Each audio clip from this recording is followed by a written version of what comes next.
Os Famosos e os Doentes da Morte é um título bizarro e todo mundo pergunta e todo mundo acha que, tipo, tem gente que adora, tem gente que odeia. Mas é o título do livro, eu nunca quis trocar. Foi uma coisa que foi muito de impacto quando eu li.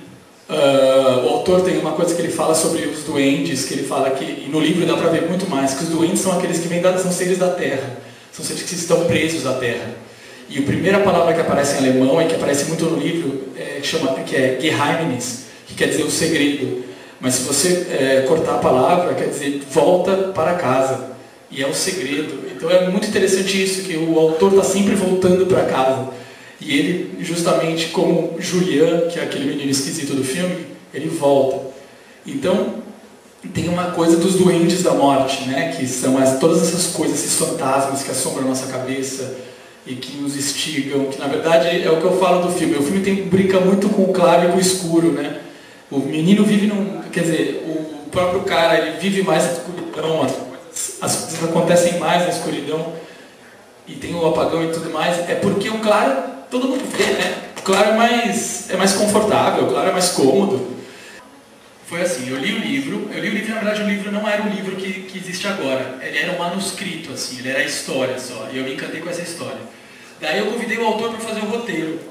No que a gente se envolveu fazendo o roteiro, porque eu fui para o sul e morei lá, e conheci essas cidades, essa região, o autor pirou, porque ele começou também a entender mais coisas sobre ele, porque assim, eu que cheguei e falei assim, quando eu li a primeira vez, eu falei assim, você tem uma noção que esse é um filme que fala sobre suicídio também?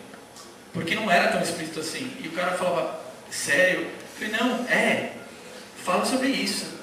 Então, de certa forma, eu instiguei ele, e ele começou a escrever, e ele escrevia. Então, a gente trabalhou num processo de roteiro muito interessante, porque ele escrevia, e como ele é escritor, ele fazia um roteiro, tipo um roteiro literário, assim. Então, ele escrevia páginas, eu pegava aquilo e eu via imagens. Ou então eu falava, olha só essa imagem, que, por exemplo, eu ia filmando nossa cidadezinha, e eu via alguma coisa, ou eu propunha uma coisa, olha essa imagem, e ele escrevia sobre essa imagem.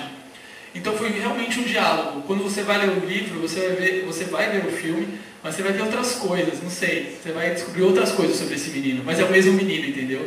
Não é que o livro... Não, é a mesma história, só que são outras coisas que acontecem.